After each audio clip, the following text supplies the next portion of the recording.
Hi, everyone. Welcome back to the Frances Fogel Story Strategist podcast. I'm Frances Fogel. Today, I have a new friend of mine, Tomas Svoboda, which means freedom. I don't know what Thomas means, but Svoboda means freedom. And Thomas, I met through a mutual friend, fellow entrepreneur, David Hensel, who runs a platform called UpCoach. So props to you, David, for the introduction.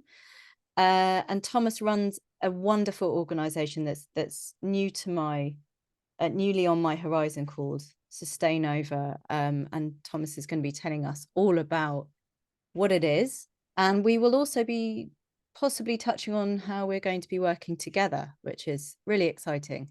So without any further ado, I'm going to ask you, Thomas, to kindly introduce yourself. And by that, I mean, do tell us where you are geographically, what Thomas means, and what Sustainova is, and how was it born, and where is it now?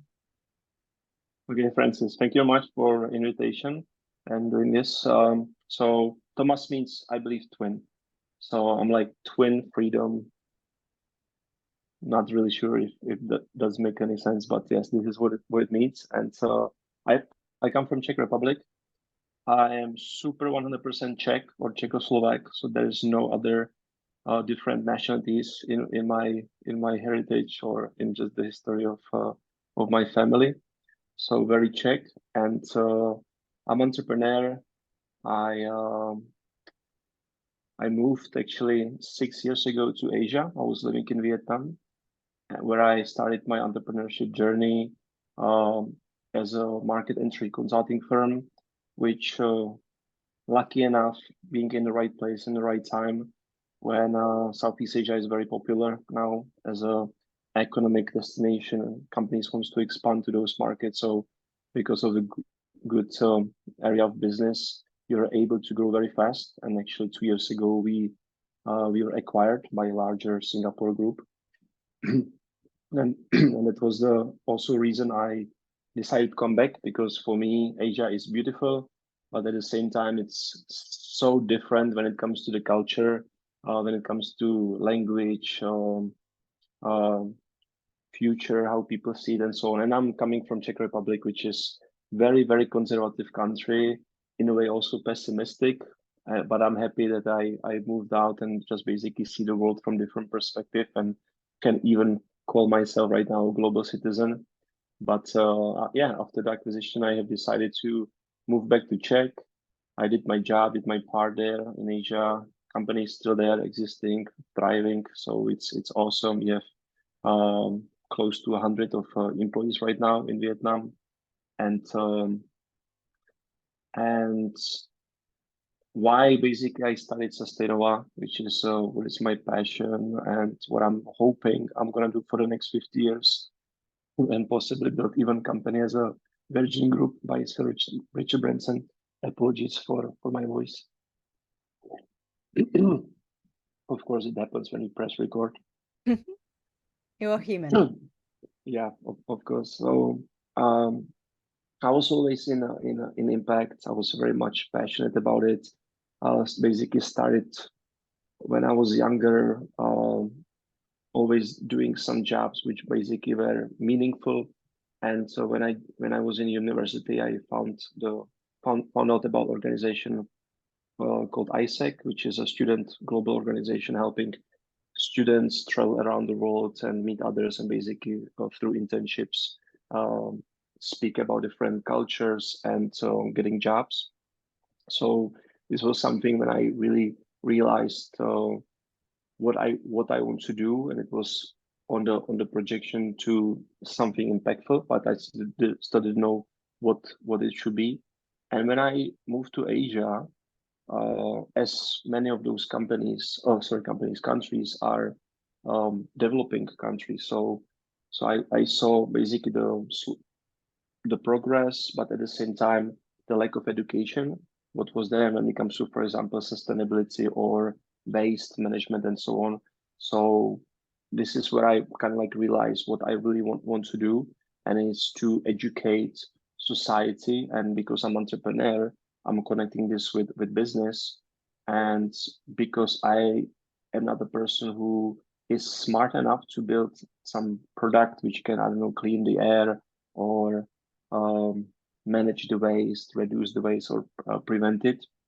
So I've decided to start a platform where we would find and promote amazing companies which are doing something very, very positive, and they just need some kind of support where companies will know about them. So Sustainova is basically a platform where we connect with experts, with suppliers, with different softwares for business sustainability, for ESG, and we are helping companies who are on their journey to transform their business in a more sustainable way, to make it basically easy for them. Because right now so many things are happening. We have this new name ESG, and so and standards and the new policies and legislative. So our job is basically just make it easy for the companies and be matched, connected, so with the right people and right companies, so the transformation um, can go smoothly and in the right way. Thank you so much. Can I have a practice at doing an elevator pitch for Sustainova so that you can tell me what you think about it? Absolutely, yes, please.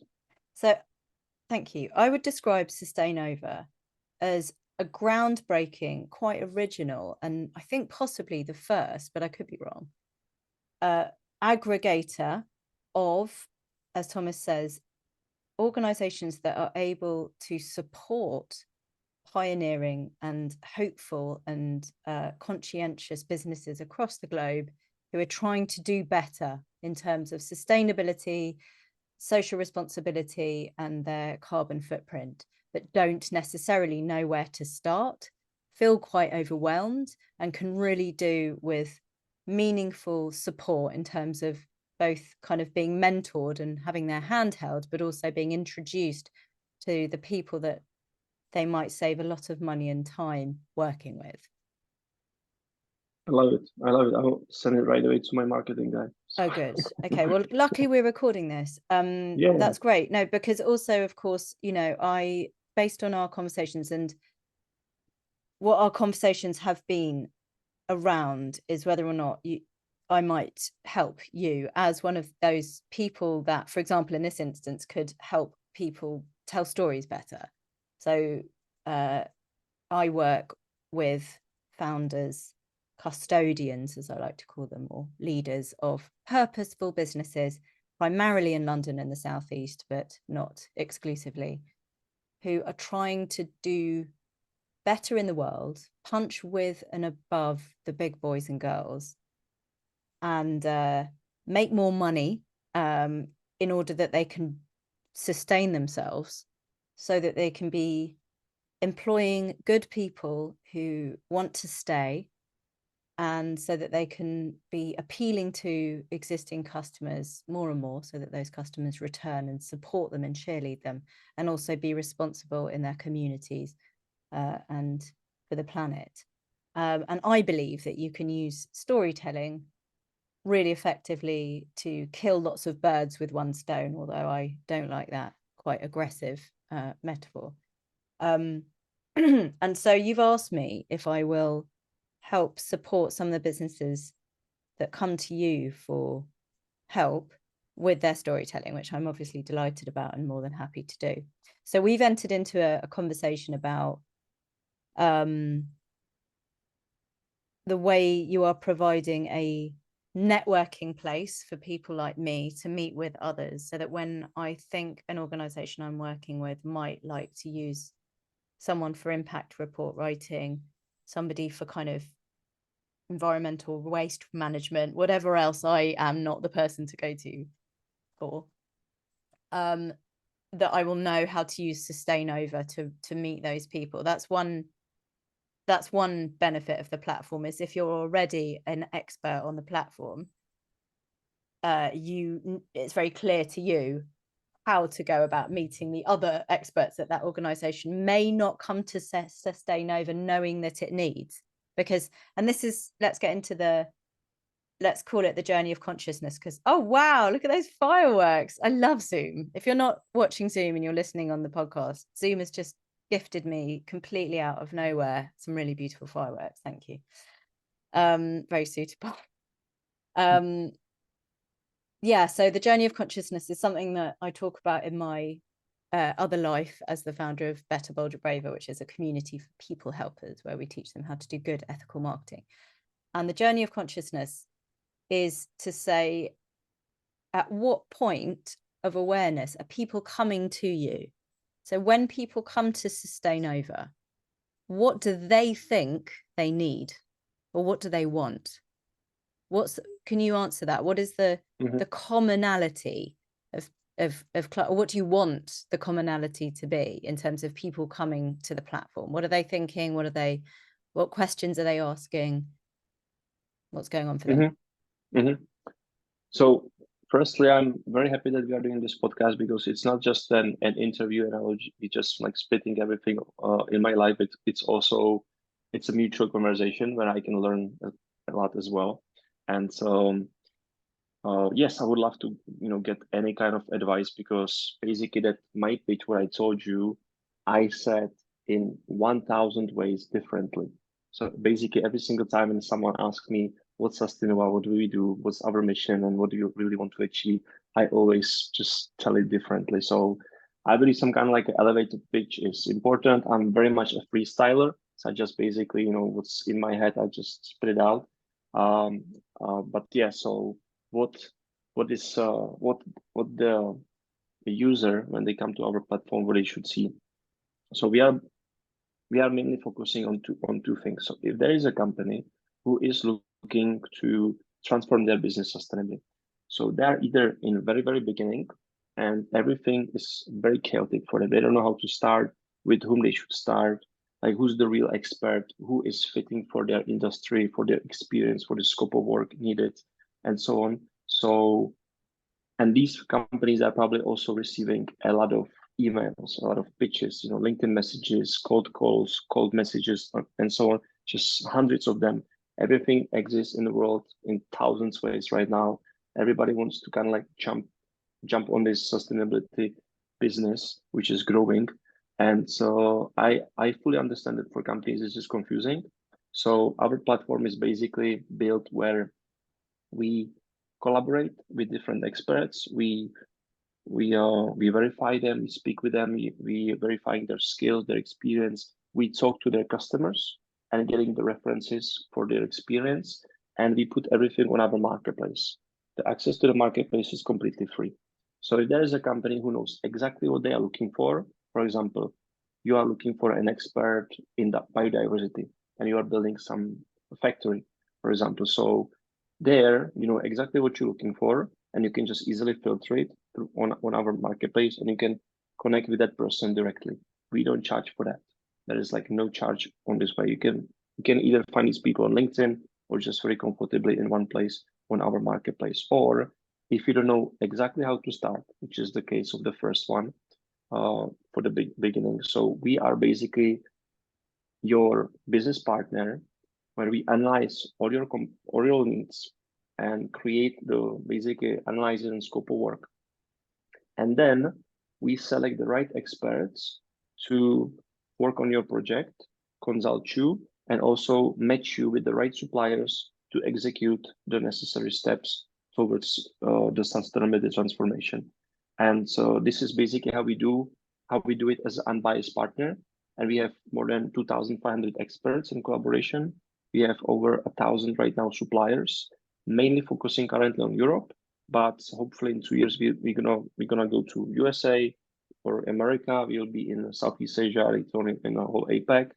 And so my goal is in next 5 years to really build a global platform where it can be an ecosystem, a hub for business sustainability transformation. So just so that people are really clear, Thomas, where do you guys make your money? Yeah, so at the beginning, it's very much focused on that project management. So exactly for the companies who are starting, and they can be local company or they have multinational businesses operations. So they basically, either going to every single country and speak with the consultants there, they just go to us and we build the project and we basically manage the whole thing. And we also guarantee the quality of delivery. That's why we are verifying the experts and the suppliers. And we also do the data management, communicate and make it just as efficient as possible. So instead of, let's say, going to some, I don't know, larger consulting firm where you are basically paying that company, but you're not paying their experts directly. So we are also decreasing the costs because we just select those necessary experts for the job. So we basically make money on the project management part just to make sure that it's delivered, but still we are able to save 20, 40, even 60% of where normally the company will charge them. And yeah, everything is on us. So we just make sure that the project is perfectly delivered. And so in the future, the marketplace will have some premium features, kind of like LinkedIn features, LinkedIn Premium, and this is something what we are working on. But until then, marketplace is for free. It will be always for free, but just the premium features will be something for subscription. So the premium features in due course, and your consultancy or market project management is how this is going to be sustainable for you, basically. Yeah, exactly. Yeah, for me as an entrepreneur, and why I can proudly say that my business was successful in Southeast Asia is because every business who was expanding to markets like Vietnam, for example, or Indonesia, my job was to make sure that my solution is saving them money, saving them time, or making them money. And these triple, this is basically my mantra, I would say. So every single time when I speak with someone, I'm always like making sure that at least one of these three we are fulfilling. So we save money, save time, or make money. Should we write that down? Yeah.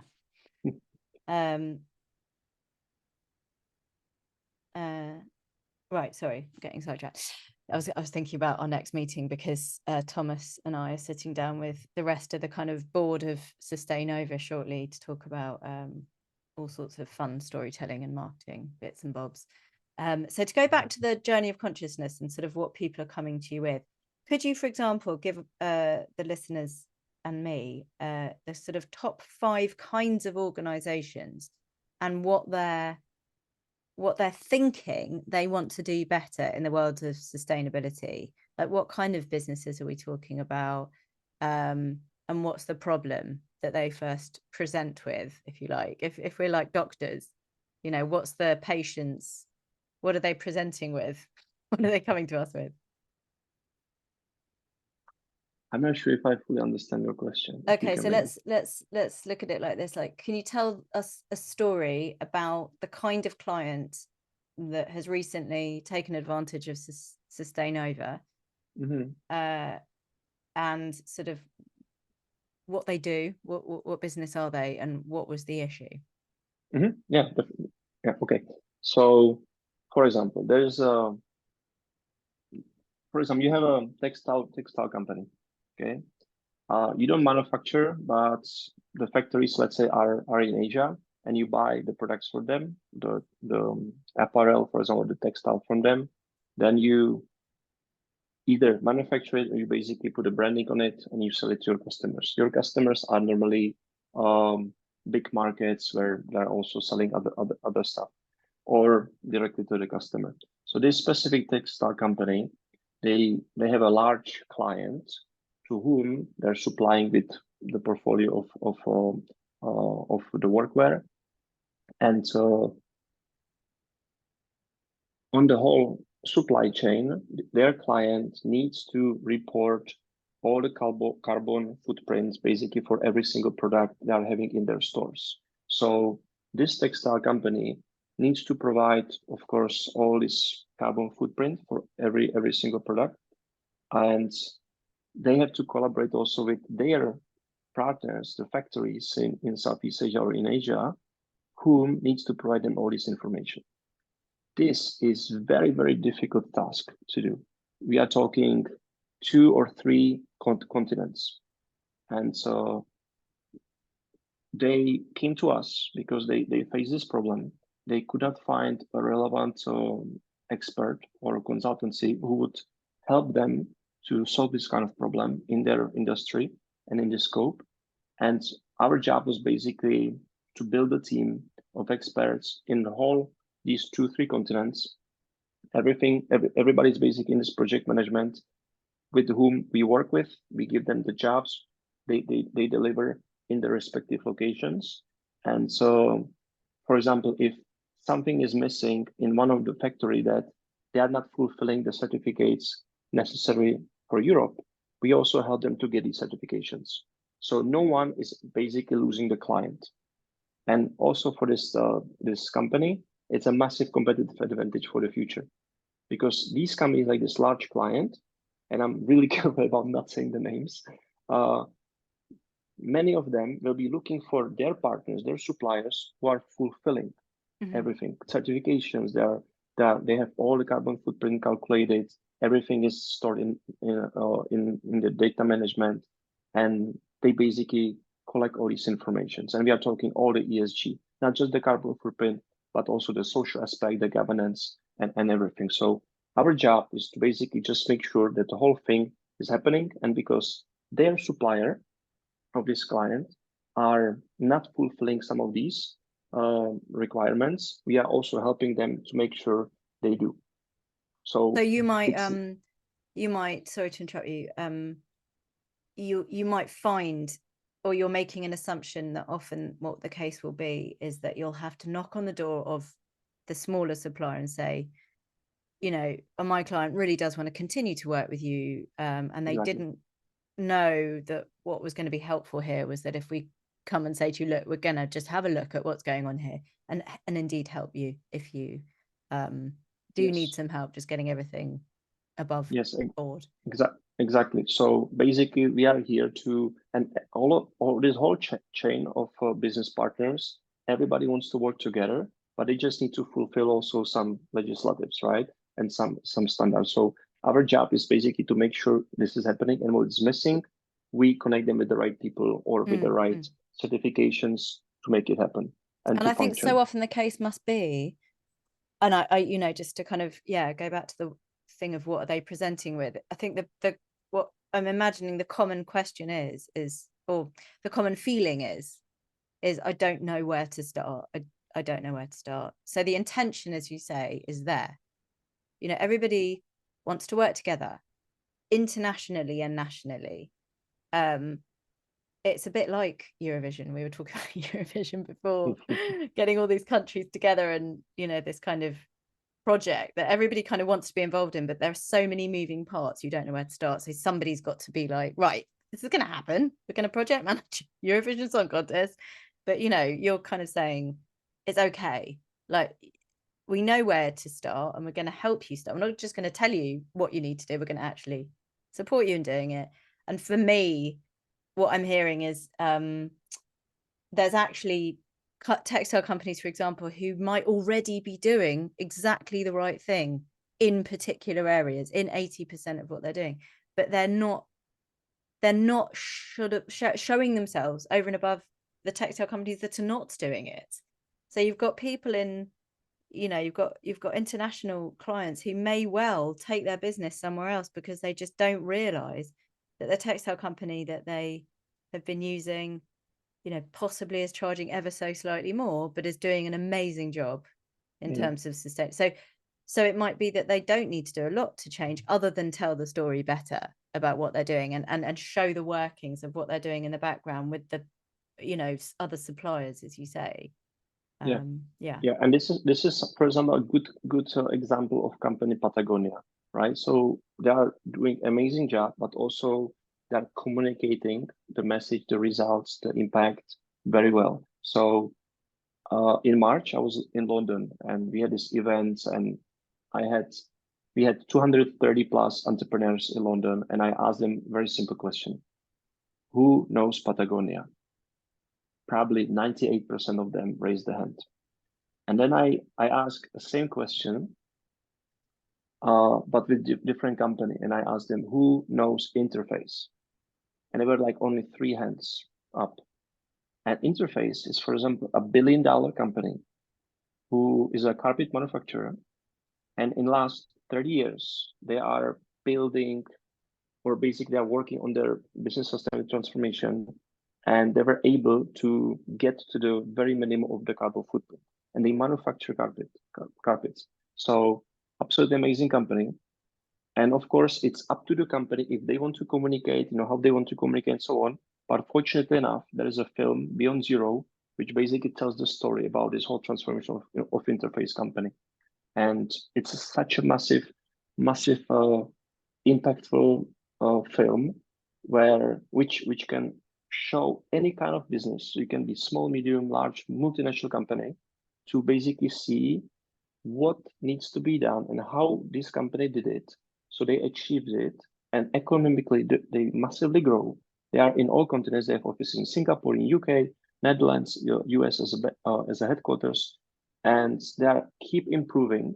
And the very important thing is they have massive loyalty, like a huge loyalty. So when I'm speaking with some representative of interface company, 15 years in company, 20 years in company, very happy, not thinking too deep, because they're not working for someone who manufactures carpet and sells carpet, but they're working for values and the mission. And everything started by a CEO who in 1994 he had an epiphany, and he just decided that he's going to be one of the first who really is going to change the industry in business, that they can actually do business profitably but sustainably. I love the story so much because when I started Francis Fogel Story Strategist in January of this year, it was really obvious to me that one of the things I was going to be doing was weaving in my network that I've amassed over the last 20 years, having worked in communications and marketing across a number of sectors, such as videographers, copywriters, coaches, all sorts of people that can help me to do the thing I think organizations could do better with their stories.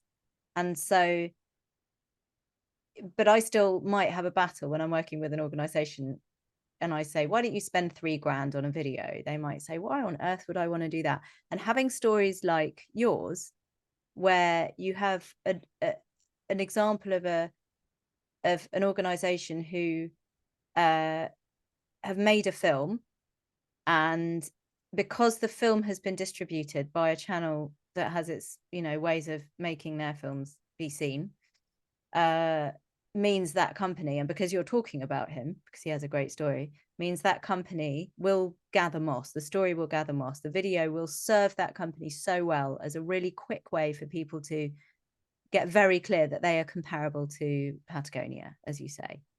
And so much of this work is so satisfying to say to an organization, look, you're nearly there, actually, as it turns out. So you think you don't know where to start, but there's actually quite a lot. And I talk about people sitting on a gold mine of stories. But by the same token, you're probably going in and saying, oh, look, that's not too bad. Oh, look, that's actually really good. Did you know that your neighbors are not doing anything like that?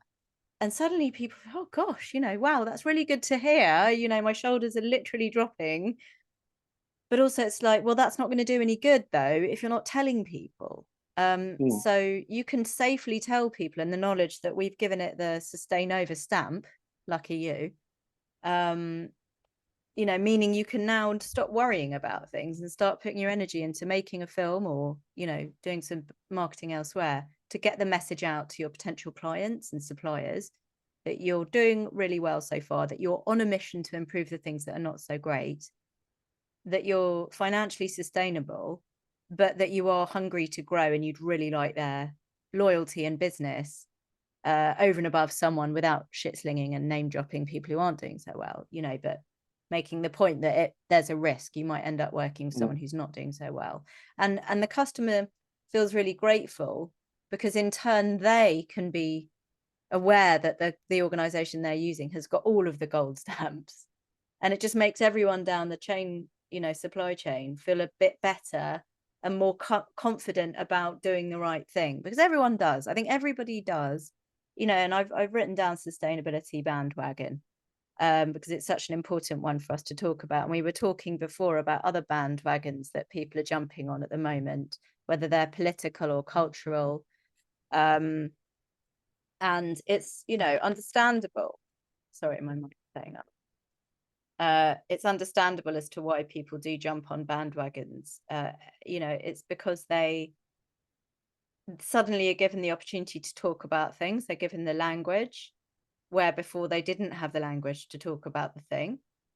And also they are excited about the prospect of doing good. So when everyone's talking about sustainability, from an optimist's point of view, it's because everyone is good. And of course, there is also greenwashing. There is also both accidental and purposeful use of sustainability language in order to make a sale, which is another Yeah. thing that you and I are in the business of trying to tackle. Yeah. And sometimes people don't mean to do it, and they need to be told. And other times they're fully intending to use language to make a sale that covers up something that's not so great. So yeah, but at least it's a Agree. thing. At least sustainability is being discussed, albeit there's a lot of eco anxiety floating around, isn't there? Yeah, I agree. And this is also why I mentioned these three things, like, saving money, saving time, and making money, because when company wants to start sustainability and they don't know how, most of them are basically held back by, I have to spend money for that. It's extra operation. I need to hire someone, and this and that, and just basically so many negative things. And but the problem was basically, or is, that they don't see the longer perspective. That's why when I watched the film Beyond Zero, I fell in love with that, because this is great case practice. I want to show everybody, basically all the companies, just to watch it and be motivated, inspired by that. And then they will more and more understand why this is important, why this is a future. And it's not just about, okay, you can find an expert or we help you to build a project and we basically start working with you on your sustainable transformation, and year by year we're going to do improvements.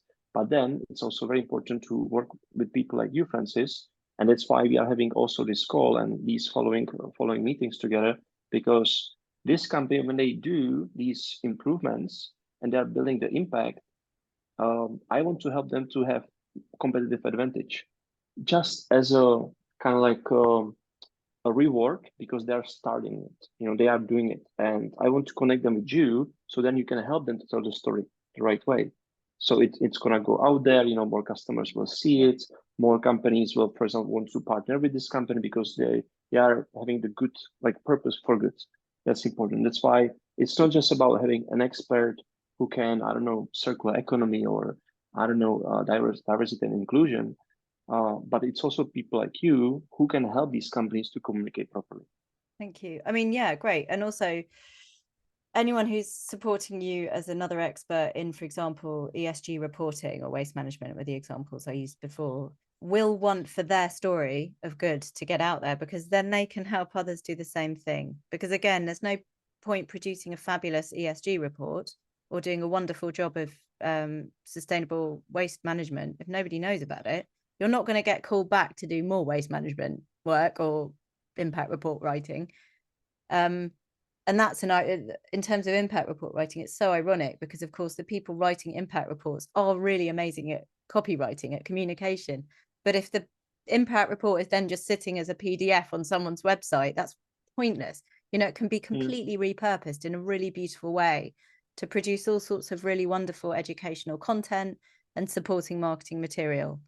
So, I think we're in the business of helping the experts as well to get stories about what they're doing for your, for the users of the platform out there as well, and to use those stories themselves, and in a way, this is a note to anyone who might be a prospect expert for Sustainova. I mean, you've already got 1,000 and you don't need 10,000, because how many experts do you want to have to manage and put forward for things? I don't know. That's another question.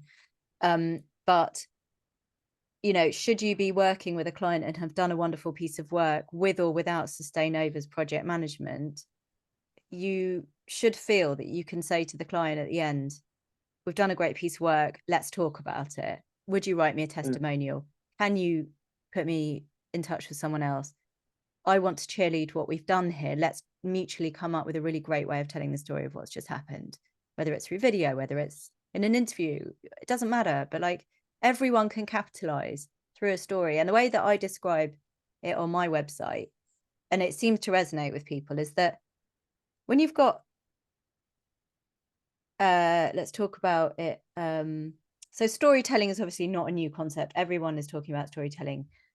but most people are talking about it in the marketing and branding world. So what happens is you've got the marketing and branding agents and PR agents coming up with, by the way, mostly just positive stories. And another thing I do is help people sit with the shadow side, as I call it, not as I call it, but as it's called in, for example, therapy, and just sort of digest how it feels to maybe have a background that may not have been pretty all the time. Maybe you've inherited a business that did not have historically the best practices.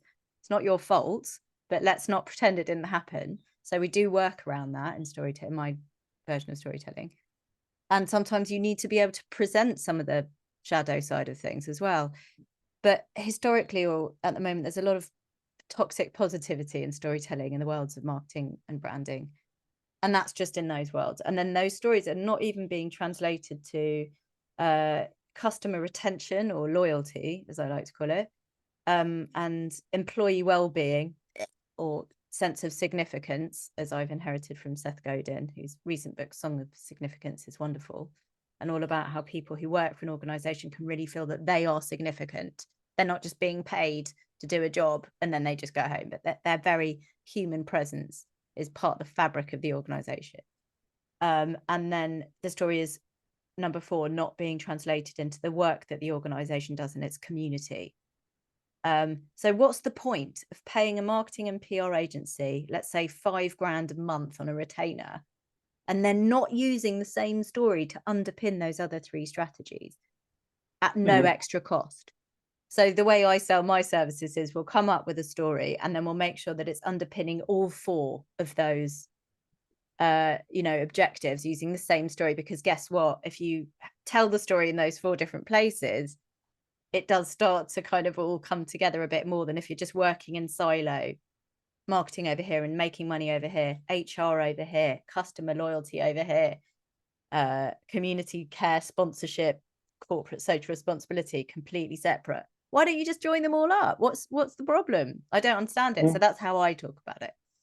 And there's also what we do is just going extra mile, because when companies collaborate with experts like you, help them to take the story out there, communicate properly. What we do, we are also collaborating with different conferences in Europe or internationally, and we are helping them with creating agenda. Because right now you have so many like sustainability summits and so on. So we help them to create the agenda, and even we are recommending the speakers.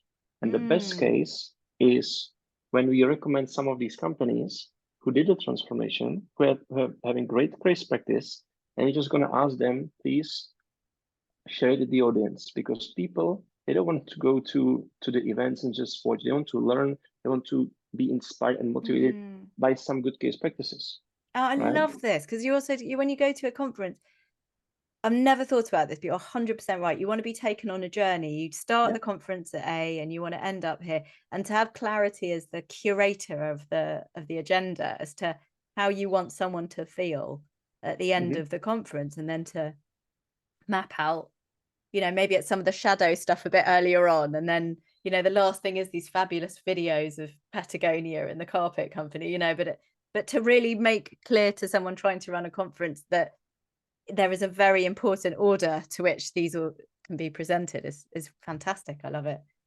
Correct. I didn't know you were doing that. That's great. Yeah, we do. And so another reason is I just don't want to always use the example of Patagonia. I want to start using examples of tens of companies, hundreds of companies in Europe, or different continents and so on.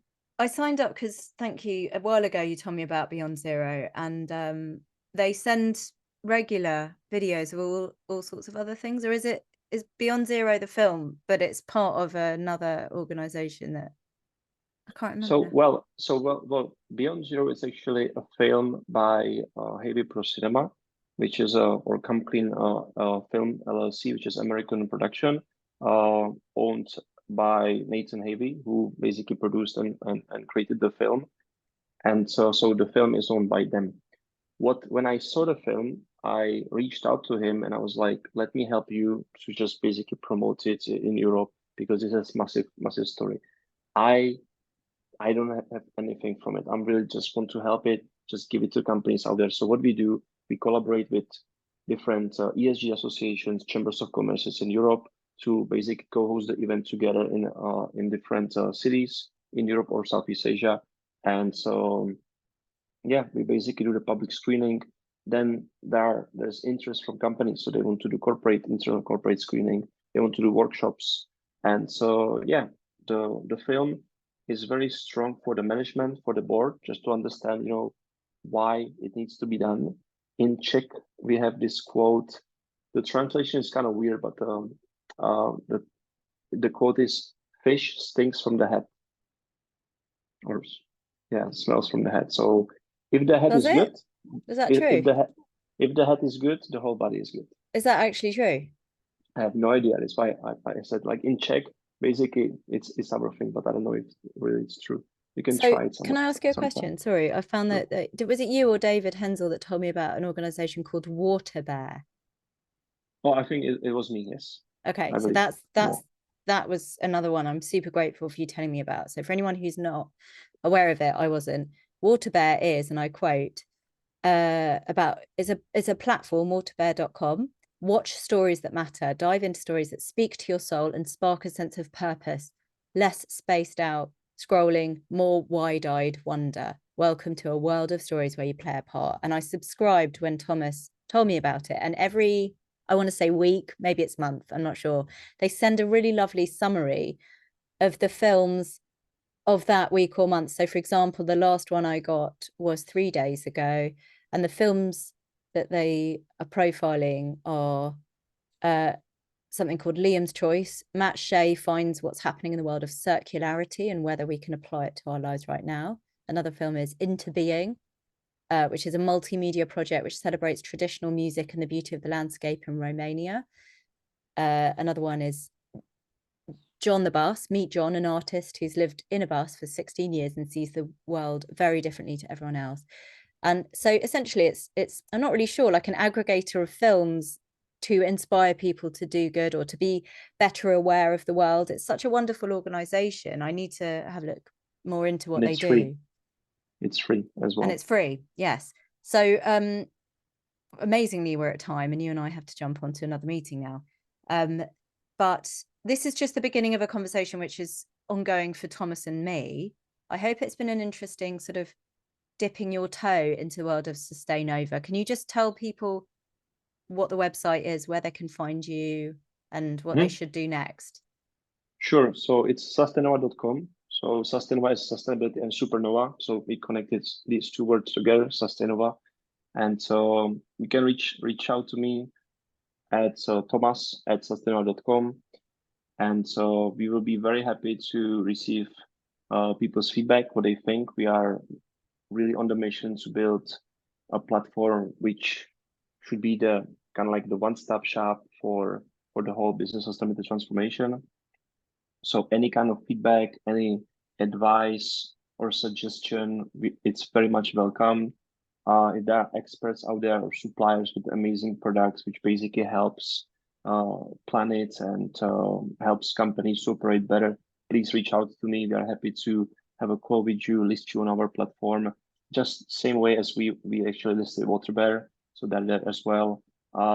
It's completely free, so we don't charge anybody for that.